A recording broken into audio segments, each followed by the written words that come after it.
আসলে একজন অভিনেতার জীবনে স্ট্রাগল থাকাটা কতটা গুরুত্বপূর্ণ? এখন আমরা অনেকেই দেখি যাদের জীবনে কোনো স্ট্রাগল নেই এবং অনেকেই এখন অভিনেতা, অভিনেত্রী বনে যেতে পারে। যার একটু ফেসবুকে ফলোয়ার্স আছে সেই অভিনেত্রী হয়ে যাচ্ছে বা অভিনেতা হয়ে যাচ্ছে। সেক্ষেত্রে যারা স্ট্রাগল করে আসা আর্টিস্ট তাদের ব্যবহার এবং যারা স্ট্রাগল ছাড়া এসেছে তাদের ব্যবহারের তারতম্য দেখা যায়। স্ট্রাগল কতটা গুরুত্বপূর্ণ? মানে প্রসঙ্গটা তুমি অনেক তথ্যমূলক সমৃদ্ধ করবার জন্য আমি বলছি নিজেকে আসলে পড়াশোনার বিকল্প নেই। একজন অভিনেতা দরিদ্র তখন যখন দেখি সে পড়াশোনা করেনি, তখন বোঝা যায় এই অভিনেতাটা আসলে কোনো প্রিপারেশন নেয়নি।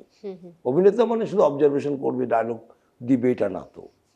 তার তো প্রস্তুতিও আছে। অনেকগুলো প্রস্তুতি আছে। যে আমাদের দেশে প্রস্তুতি বলতে মঞ্চ নাটকে অভিনয় করবার সুযোগ বা মঞ্চ নাটকে কাজ করবার সুযোগ, এখানে প্রচুর পরিমাণ এক ধরনের পরীক্ষা নিরীক্ষা হয়। কিন্তু ব্যক্তিগতভাবে যেহেতু তোমাকে করতে হবে কাজটি, তাহলে তোমাকে প্রচুর পড়তে হবে এবং প্রচুর দেখতে হবে।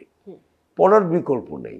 এবং সত্যিকার অর্থে আমাদের শ্রমস্কির কথাই বলি, যাদের কথাই বলি আমরা, আমাদের বাংলাদেশের মানুষের অভিনয় করার এক রকমের চিন্তাভাবনা, বাইরের লোকজনের অভিনয় করার রীতিনীতি একটু আলাদা।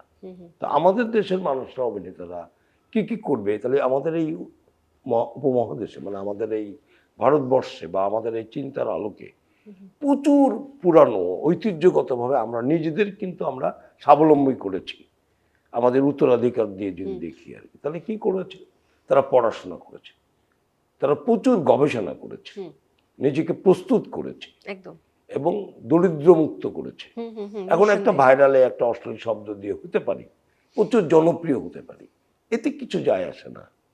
তাকে টিকে থাকতে গেলে, সাস্টেন করতে হলে, ইতিহাসের অধ্যায় হতে গেলে তাকে প্রচুর অধ্যয়ন করতে হবে, পড়াশোনা করতে হবে। পড়াশোনা পড়াশোনা পড়াশোনা, পড়ার উপরে কিছু নেই। তারপরে অবজারভেশন, তারপর তুমি যেভাবে কথা বলছো, তোমার ওই মেয়েটি তোমাকে ফলো করবে, তুমি কিভাবে হাত নাড়লা। এখন বাংলাদেশে তো মেয়েদের ব্যাপারে আমার অনেক কথা আছে।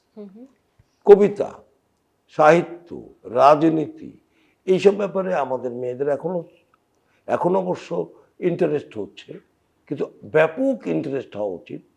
জানা উচিত পৃথিবী, একদম ঠিক। জানা উচিত ক্রমবর্ধমান ইতিহাস, তাহলে ওর গণ্ডি পের হয়ে আসবে। একদম। আমি বলতে চাচ্ছি যে তোমাকে পরিপূর্ণ মানুষ হওয়ার জন্য, যদি তুমি ভালো মানুষ, পরিপূর্ণ মানুষ হতে পারো, জ্ঞান আহরণ করতে, তাহলে তুমি ভালো একজন অভিনেতা এবং অভিনেত্রী হতে পারলা। সহজ কথা।